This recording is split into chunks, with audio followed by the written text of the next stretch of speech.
it's not wrong to be fearful when you are walking into a new season of leadership or called into a new position. I think what's important as a leader is to move forward even despite those fears. I think we all have to be prepared and as skilled as we can be with what we have or what we're working with. But I think moving forward, just about every successful leader I've interviewed, and I'm sure you've talked with too, they do things afraid. They don't wait until everything is perfectly aligned and they have not one reservation about what they're doing. They're brave enough to say, I don't have this all figured out. I'm as prepared as I could be, but I have to take a step of faith. I think leadership sometimes means moving forward even when you are afraid. Welcome to LeaderSHOP, the podcast where leadership meets real-world insights. In each episode, you can eavesdrop on exclusive conversations with top thought leaders, best-selling authors, and experts in leadership, communication, relationships, culture, and everything else that shapes your effectiveness in the workplace and in your personal life. LeaderSHOP is here for you. Now, here's our host, himself a seasoned coach and best-selling author, Dr. Rodger Dean Duncan. Hello, everyone. Welcome to LeaderSHOP, the podcast where we explore the mindset, skills, and behaviors that help you succeed in every relationship in your life, especially those in which people look to you for leadership. My guest for this episode is the remarkable Shannon Bream. Shannon is the anchor of Fox News Sunday and serves as the network's chief legal correspondent. Let me just say, if you want to really understand what's going on at the Supreme Court, Shannon should be your primary resource. When you soak in her insightful and incisive reporting, you'll understand why she graduated magna cum laude from college and then earned a law degree with honors. Today, Shannon is one of the most recognizable faces in American journalism. She's graced the covers of national magazines and written 4 best-selling books. But if you ask Shannon Bream what she is most proud of, she will likely point you not to a broadcast booth or a bestseller list, but to a season of nearly unbearable physical suffering that brought her to the edge of despair and ultimately transformed her faith. Shannon's latest book is titled Nothing is Impossible with God. The subtitle is 11 Heroes, One God, Endless Lessons in Overcoming.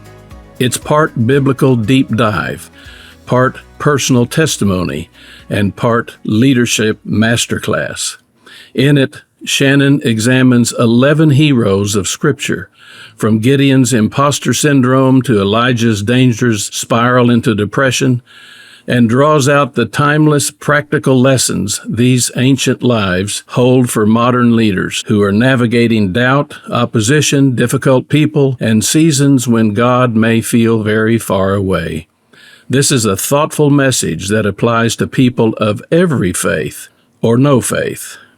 Shannon Bream, welcome to LeaderSHOP. Thank you so much for having me. It's an honor, and thank you for the very kind intro as well. Well deserved. Now, Shannon, you open your book by sharing a deeply personal story about a genetic eye condition that left you in excruciating pain for years.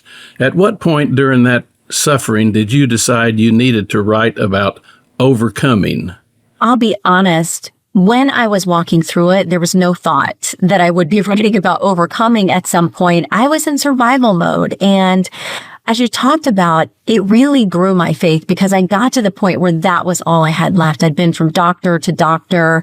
I tried figuring out what was going on. I couldn't get a diagnosis. And I was living in chronic pain, which made me exhausted and fearful and depressed. And anybody you know who's walked through that, you yourself or a loved one, you know just how completely draining it can be. And so I was in survival mode at that point. I clung to scriptures and lessons that I learned over my lifetime of being a Christian, but I didn't feel like an overcomer in that season. I felt like somebody who was just trying to get through one day, one night at a time. I couldn't have imagined that one day there would be hope to come from that story. There would be encouragement to come from that story. And I did come to a point when I thought, I just need to be transparent about this, because if I can help someone else who is in this dark place, if I can encourage them that there is going to be a light at the end of the tunnel, and that you have the strength and the tools with God's help to get through whatever your particular valley is, it just became very natural for me to share this story. It made sense to try to throw somebody else a lifeline. Now, you covered war, national catastrophes, political upheaval, and Supreme Court battles. How does your journalism experience shape the way you read these biblical narratives? Yesterday I was pondering the verse in Ecclesiastes 1:9 that says, there is nothing new under the sun. What has been will continue to be. If you've read that verse or heard it before, you're familiar with that. You realize that there's nothing that we will face or that the human race has not walked through before. And so for me, Scripture provides a really good mirror to things that are happening now, but also kind of a guidebook. I mean, there was always war. There was always loss and death and medical diagnoses and financial ruin. All those things are studied and portrayed in the Bible. So when I look at today and it feels so divisive and chaotic in so many ways, I think to myself, okay, none of this is a surprise to God. He has seen he's seen the human race walk through all of these things before. And so while technology is different and circumstances may be different, the underlying problems are still the same ones. I mean, division and evil and all of those things. So I look at news through the lens of eternity and try to remember, I believe as a Christian, good will ultimately triumph over evil. And there will be pain in this world. We'll all experience it. But I think there's purpose in all of that. And again, nothing catches God by surprise. Right. And as a Christian, I sometimes wonder, since we are all God's children, how must we make him feel when we misbehave, when we don't get along? Mm-hmm. And when we hurt each other. I think you're right, because if we look at each other as made in God's image, which we as Christians believe every single person, past, present, and future, was made in God's image and is redeemable and deserves his mercy and love just as much as we do, we all equally do. So, yeah, I think he probably looks down here and thinks, you guys got to get it together. Come on, guys. Well, now, Shannon, you say the answer to self-doubt is not more self, but more God. Why do you think our culture defaults to the opposite prescription, more confidence, more self-belief, more personal branding? Gosh, isn't that the answer for today that the world gives us? Yeah, seems to be. Yeah, I think that we want to be able to control things. I know that's one of my issues that I have to lay down. And I think we believe, many of us will believe, if I could get control of this situation, if I can control my brand, if I can develop a strategy, if I can do these things. But I think that we were made to be dependent on God and to take comfort in that He's our Heavenly Father and to trust Him. So I know for me, trusting, letting go of the micromanaging, those are things that are constant projects in my own life that I have to work on. But I think when the world tells us you can do everything yourself, you can handle everything yourself, it gives you the false belief that you're in control. And I think for many of us, we think that's the antidote to our anxiety or to our worry, is to fully be able to control any situation, which in truth, we simply can't. No, we can't. Now, you described Gideon as someone who had what today might be called imposter syndrome. What can we learn from Gideon, and why does God so often use fragile people rather than polished ones? Oh, goodness, He does.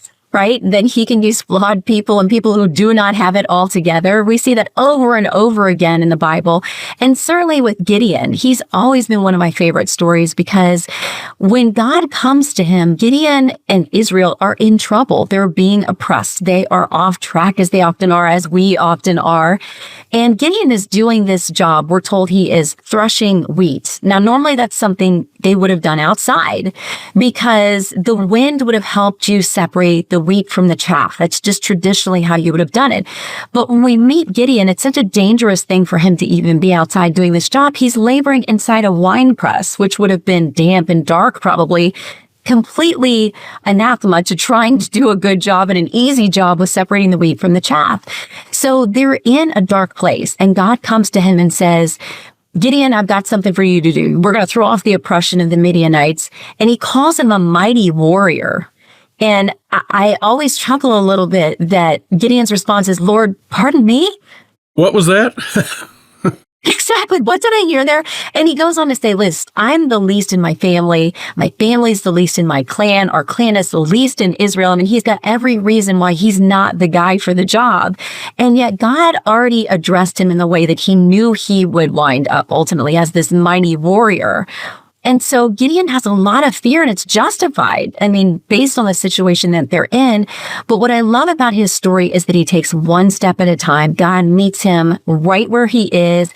Gideon asks for signs that he's on the right track. God provides those. I think he knows Gideon's heart. He knows all of our hearts. So he knows that Gideon's not asking for a miracle or a fancy sign just because he's curious or he wants to show off. He really wants to make sure that he's following God. And I think if God had spelled out everything to Gideon in that first visit by the wine press of where he would end up going into battle with just a fraction of the men that he should have had with him, if you're looking at this on paper, Gideon probably would have been overwhelmed. But in his story, we see he takes one faithful step at a time. And each time that God asks him to do the next thing, Gideon says, okay. And man, there are so many wonderful, rich layers to his story. I encourage people to read it, and you'll see how God can work even when we're hesitant, when we're afraid.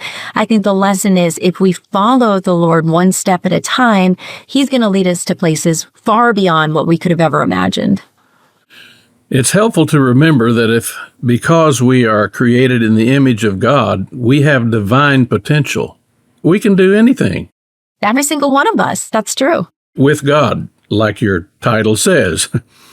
Now, Moses is widely considered to be one of the greatest communicators in history, but he told God, I am not eloquent. And God's response was essentially, I know, now go anyway. What is the leadership application for people who are convinced they are not equipped for the assignment in front of them? As you mentioned with Gideon, I think that God does use people who feel ill-prepared, or maybe they really aren't yet equipped with the skills they'll need to finish through and follow through on a task. But I find that it sets up God perfectly to get the glory when we know we're fallible, we don't have what we need, but we trust him. And something comes about that is quote unquote impossible by the world standards. We can point to God and say, he did this, not me. And that was certainly Moses' experience too. I think it's not wrong to be fearful when you are walking into a new season of leadership or called into a new position. I think what's important as a leader is to move forward even despite those fears. I think we all have to be prepared and as skilled as we can be with what we have or what we're working with. But I think moving forward, just about every successful leader I've interviewed, and I'm sure you've talked with too, they do things afraid. They don't wait until everything is perfectly aligned and they have not one reservation about what they're doing. They're brave enough to say, I don't have this all figured out. I'm as prepared as I could be, but I have to take a step of faith. And Moses, too, as you said, was hesitant in the beginning, but look what he ended up doing with God's help and with God's equipping. I mean, I think leadership sometimes means moving forward even when you are afraid. Right. Now, you make a powerful distinction between physical courage and social courage. Moses had plenty of the former, but he struggled deeply with the latter, as you just mentioned. Why do you think social vulnerability so often is the harder kind of bravery, especially for leaders?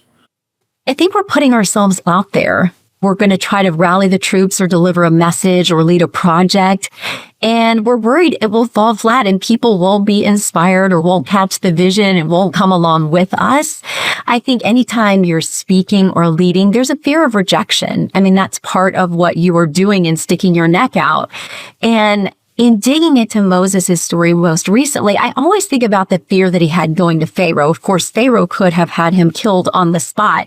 He was a powerful leader. So Moses knew he was going to be going up against that. And I've always sort of focused on that.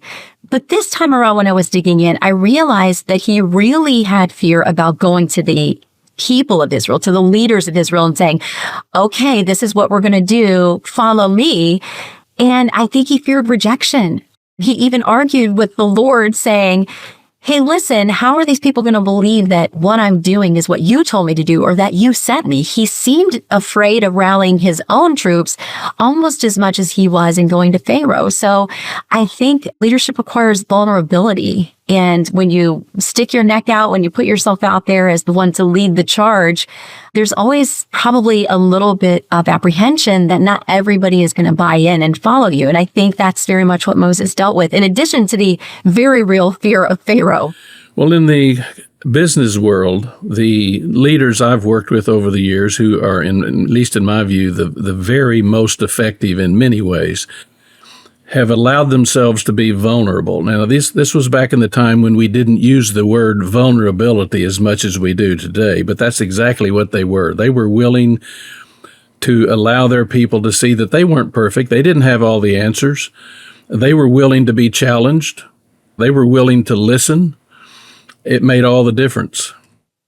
I think you're so right. I think when people see you and realize that you're human just like they are, you've got failures, and you're willing to admit where you do get a decision wrong, I think they're much more willing to buy in and believe you're a team versus an authoritarian who is never going to admit getting anything wrong. Right. Well, now, Shannon, as someone who speaks to millions of people on national television, do you still occasionally experience something like social anxiety? And if you do, how do you manage it? I do. I think about when I'm doing television, it's almost as if I go into a zone. I would say I usually, before a show or a broadcast starts, I look into the camera and say, humbly grateful. That's my phrase. I love what I do. I know that it requires the Lord's help. And I pray for that and say, Lord, guide me, guide my words, guide my thoughts, help me to be able to recall all that I've studied and all that I've experienced in this job as I move forward with whatever this particular broadcast or task is. Public speaking, I think still for me is one of those things that you want to make sure you've done a lot of preparation. And those are probably my keys. I want to do more homework than I'm ever going to need. And then I want to pray over things and be sure that my mind, my thoughts, my plans are guided in a way that for me reaches the immediate goal in front of me, which is doing my job with excellence. But the bigger goal for me too, which is honoring the Lord in what I do and being about his kingdom. Yeah. Kind of reminds me of what my dad told me one time about public speaking. He said, yeah, you'll have butterflies, but prepare so well that the butterflies fly in formation. So it's okay to have a little anxiety. In fact, that's probably good. That's great advice. And I'll remember that because it's very visual too. Yeah. Well, when Moses did what God asked and obedience made things worse, Pharaoh increased the Israelites' workload, Moses ran back to complain. Now, you describe this as a life lesson. You say, when God asks you to do something, things will often get worse before they get better. So how should leaders prepare themselves and their teams for that reality? I always like for people to know that you're going to have roadblocks. We spend a lot of time with our college associates, what people used to refer to as interns, these really bright college students who come and spend a semester with us. And I always like to tell them that there are going to be unexpected dips and valleys and really unpleasant things that happen. I often share with them the story of getting fired from my first TV job and being told I was the worst in the business and I would never make it. I think when you prepare for the worst case scenario, but hope for the best case scenario, it's a good way to try to lead. I think knowing that no path is going to be smooth. I almost am suspicious when something is going so smoothly and there aren't any bumps in the road that I'm missing something. So I think having a realistic view that you're as prepared as you can be and that there will be serious challenges ahead is a good mindset for moving forward. And I do think a lot of times when you are on the path to doing something positive or groundbreaking or successful, it's good to remember that you're going to have a lot of enemies along the way, circumstances that you couldn't plan for. And that almost makes me feel like I'm more on target when the challenges show up. Yeah. If you're pleasing everybody, something may be wrong here. Huh? Exactly. You know it in your guts. Your change initiative has the budget. The strategy looks solid, and everyone's nodding along in the meetings. But for some reason, it's going nowhere. Dr. Rodger Dean Duncan knows why. After 40 years in the trenches with top business leaders, he knows that change fails when organizations lack the right foundations: trust, accountability, and real communication. Dr. Duncan's free 10-minute assessment shows you exactly where your organization stands. Answer a few straightforward questions that reveal your true change readiness level. Don't waste months discovering the hard way. Get your free assessment today at leadershop.net/change. Again, that's leadershop.net/change. Well, let's talk about Jonah a minute. You point out that Jonah was so comfortable in his disobedience that he could fall asleep during a storm. What does that say about how quickly we can normalize patterns in our lives that are actually keeping us from our calling? Great question. And I am always blown away by that line that, he's running from what God has told him to do. He thinks getting on the ship and going the opposite direction is going to kind of insulate him from doing what God has told him he needs to do. And so while everybody else on the ship is panicking and throwing things overboard and trying to figure out which small g God to pray to, he's just snoozing away. And it just blows my mind that Jonah would be that comfortable in the midst of the storm and knowing he was running from God. But I think little things can creep in to our lives that make us comfortable in running away from God. Little sins, little compromises, little rationalizations about things that don't seem big. We think about robbing banks or taking a life. I mean, those are criminal activities. But what about gossiping, making fun of someone else to make yourself feel better, pledging a time card or an expense report? I mean, there are all kinds of little things that turn into bigger and bigger things until our conscience can be dulled to something that's pretty significant. And I think all of us know with serious sin in our life, it doesn't happen overnight. You start to entertain thoughts. You start to entertain small compromises. And I think that we have to be on guard against those things every day because they do accumulate. It reminds me of the stories we've heard about the folks at Enron several years ago. Good people, nice families, nice marriages, but those little compromises started to add up. And suddenly a lot of those guys found themselves in broken marriages and in federal penitentiaries. And it started out with the little things.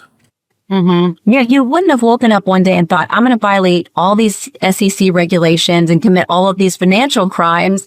You maybe begin to entertain things that seem gray instead of black and white. But if you don't allow those gray things to creep in, you're never going to get to the penitentiary. Right. Well, now you make the observation that Nehemiah prayed, but then showed up with a concrete plan, a timeline, and the names of people he needed on his team. The takeaway seems to be pray, but don't proceed without preparation. How do these two postures work together without one undermining the other? Yeah, such a great question. I love Nehemiah's story because it's kind of lesser known when you talk about biblical stories. But gosh, he had a passion and a call to go do something, which was to rebuild the walls of Jerusalem. And he was in grief over them. He was in exile, having been taken away, and was in service to a king that was not an Israelite or a Hebrew, but had great respect for Nehemiah. So when Nehemiah was so broken over wanting to go back and repair the walls of Jerusalem, the king sensed something was wrong. Now, as you said, Nehemiah had done all of his homework. He had put everything into play. Preparation was the name of the game with him. So that when the king said to him, Nehemiah, why are you troubled? What's going on with you? He was able to say, breathe a quick prayer, but in that moment say, here's what's going on. Here's what I need. Would you let me go and handle this problem? So he was so fully prepared that when the moment came to make the ask, he was absolutely ready to do that without hesitation and with plenty of detail. So he had prayed, and we see all throughout Nehemiah's story that he is a prayer. He stops, he talks to the Lord, he has conversation with him, but he doesn't just assume that God's going to show up and supernaturally do all of the work for him. He did the work he needed to as a human being to be prepared to give those answers when the time came. So I think preparation and prayer work hand in hand, and Nehemiah is the perfect example of that. Let's talk about Noah. Everybody's heard about Noah. My goodness, in Vacation Bible School, how could you get through Vacation Bible School without hearing about Noah? You couldn't. Yeah. You described Noah building a structure that, as you say, made no sense by human standards and that he had no power to control. What's the leadership application for someone who feels called to build something unconventional and that the world around them cannot understand?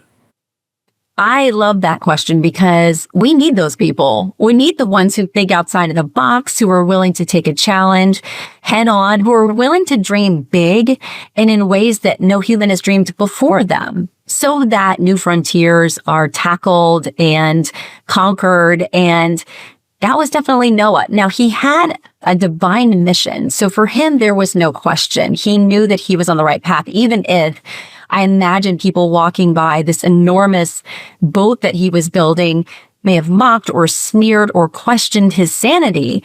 But Noah knew what his mission was, and he rested in that. We never see him fighting against the mission, questioning, why are you making me do this thing that seems so ridiculous? He knew what it was, and he was committed to it. So I love the idea that outside of the box thinkers change the world, oftentimes for the better. I mean, all new technologies have pros and cons, but how would we have ever gotten to space or discovered antibiotics or even the common light bulb or electricity that powers everything we do? We need people who are willing to think beyond the current boundaries of what we understand.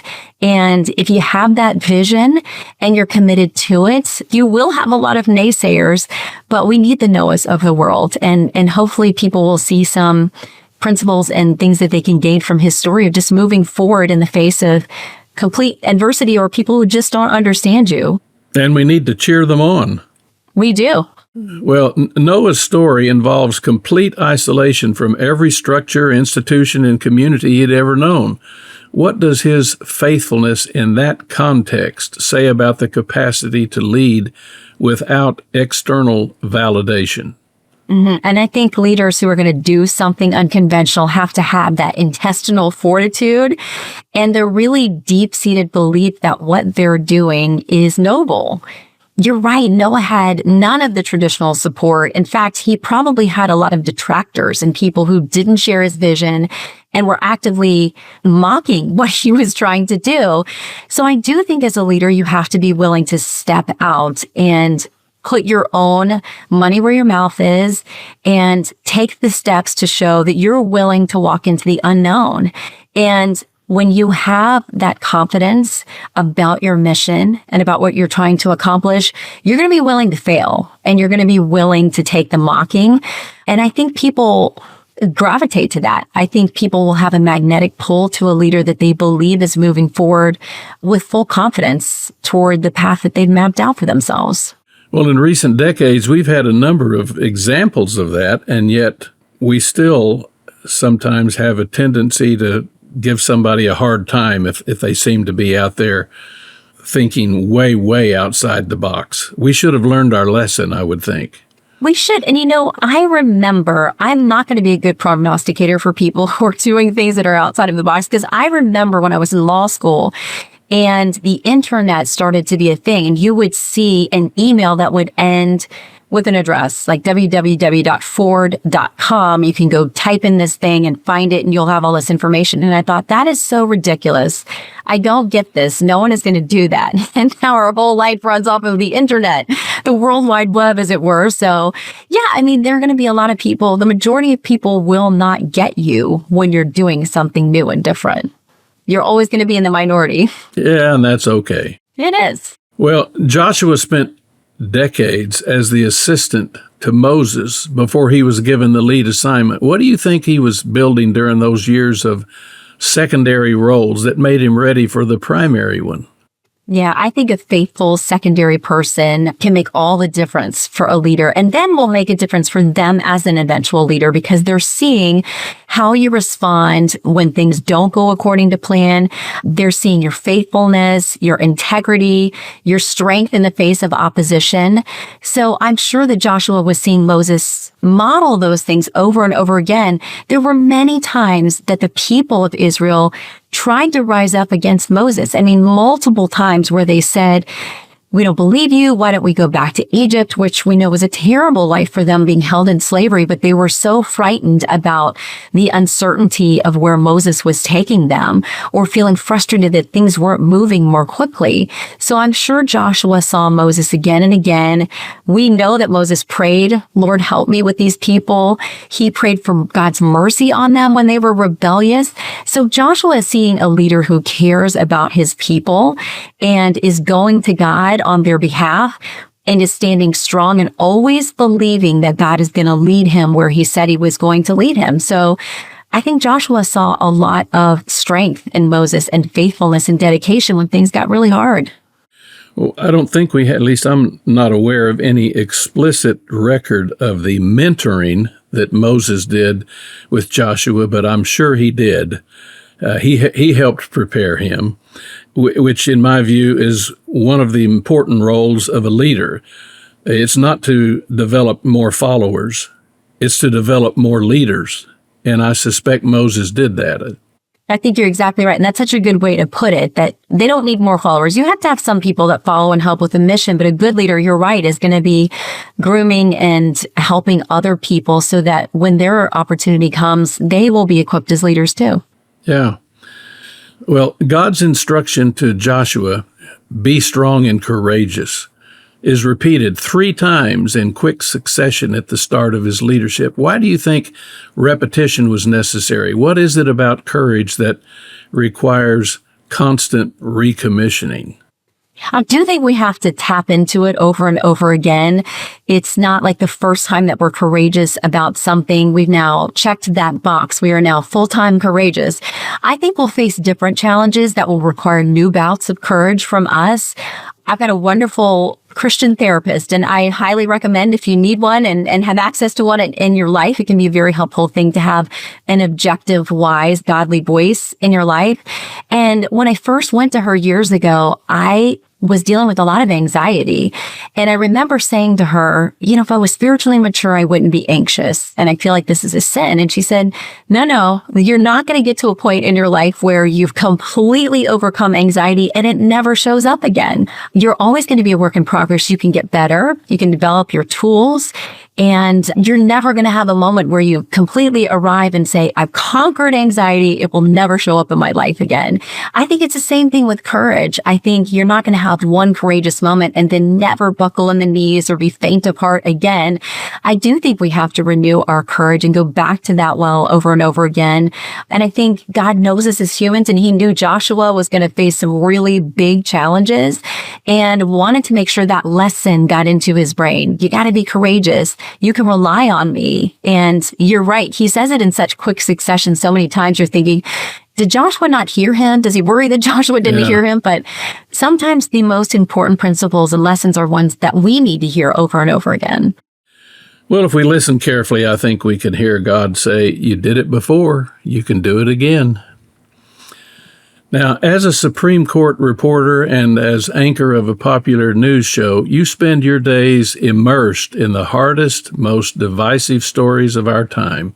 How does the discipline of studying Scripture protect or restore you from what you witness professionally? Yeah, I think it does both of those things. Protection in that I like to start my day putting on the full armor of God, meaning praying, being in the Word, sometimes journaling. And it just sets the tone for the day, because I know whatever I face, whether it's personally or professionally or events in the world, again, none of that's a surprise to God. I ask him to equip me and give me peace for what I will face. And it gives you a reset that you're not in control, which I find very comforting. You don't have to micromanage every minute of your day, that nothing is a surprise to God. So it gives me a peace to start the day. But I think your question is spot on to ask about restoration as well, because no matter what you go through in your day, whether it's at home or at work and ministry, whatever you're doing, you're going to get beat up a little bit during the day. I think when we come back, whether you work a traditional schedule, so you're home at night with your family or by yourself or having dinner, there's always time that you need a little bit of a reset for whatever you weathered that day. So as you shared, my husband and I also close the night with prayer and with some study together. And I think if I can bookend my days with eternal truth, it helps me to keep the rest of the world and what I face every day in proper perspective. Well, now you use Corrie ten Boom's beautiful metaphor of a train going through a dark tunnel. As you quote her, she said, "You don't throw away your ticket and jump off. You sit still and trust the engineer." Shannon, how do you encourage people to trust the engineer when the tunnel seems to have no end? It's really tough. I've been there, and there's no trite way that will cover it and make you feel any better. It's very easy when people are suffering to want to make things better for them or to use a common saying or a motto. And not that those things aren't helpful, but I think that there can be real suffering that is not easily solved. I've got a friend who, even though I've had good success in managing my chronic pain, she hasn't. She lives in chronic pain every day of her life. And it would be very pat for me to just say, well, you're fine. God has purpose in that. You'll understand one day. Sometimes we have to sit with people in their pain, as Job's friends did. Sometimes we just have to be there. But my encouragement would be that you're never alone, especially as a believer. God is with you. He doesn't say that he will wipe away all of your challenges and the tragedies in your life. We know that's just life. But he does say, I'll walk through them with you. We see that promise over and over again in Scripture. So I've often thought of in Corinthians when Paul talks about that thorn in his side. When I was living in everyday chronic pain, I thought of that story so many times where he said, I asked God 3 times to take it from me. And he said, my strength is made perfect in your weakness. And Paul goes on to say, therefore, I will boast all the more gladly in my weaknesses so that Christ's power may rest on me. I'd studied those verses, memorized them. My whole life I knew them, but until I was actually living them, they went sort of from black and white to technicolor for me in my suffering to know that those promises of God were there. So if you are in a dark place, I understand. I've been there too. And there's nothing that I could say that would easily remedy all of that. But I hope that you will find comfort in knowing that God is with you. He will walk you through that. He will make it bearable. In the times when you seem that you've got nothing left, he will be faithful. And it doesn't always go according to our prayers or our plan. But I do believe that all things work together for the good of those who are called according to his purpose. Absolutely. Shannon Bream, thank you so much for joining us on LeaderSHOP. This has been an exceptional conversation. Nothing is Impossible with God is the kind of book that will sit on a nightstand and get dog-eared. Not because it tells you life gets easier, but because it tells you the truth about how real people, flawed and afraid, have navigated the worst of it with the best of God. For everyone listening, pick up a copy of Shannon's book. Share this episode with the important people in your life. And remember, the arc of every story in this book bends not toward impossibility, but toward overcoming. Be sure to leave a review of our podcast. Even a single sentence fuels the algorithms that promote the great content that the LeaderSHOP podcast provides. And for free resources to help you in your leadership journey, go to LeaderSHOP.net. That's LeaderSHOP.net. Thanks again for joining us. Until next time, stay safe, be happy, and spread good cheer wherever you go. For LeaderSHOP, I'm Rodger Dean Duncan.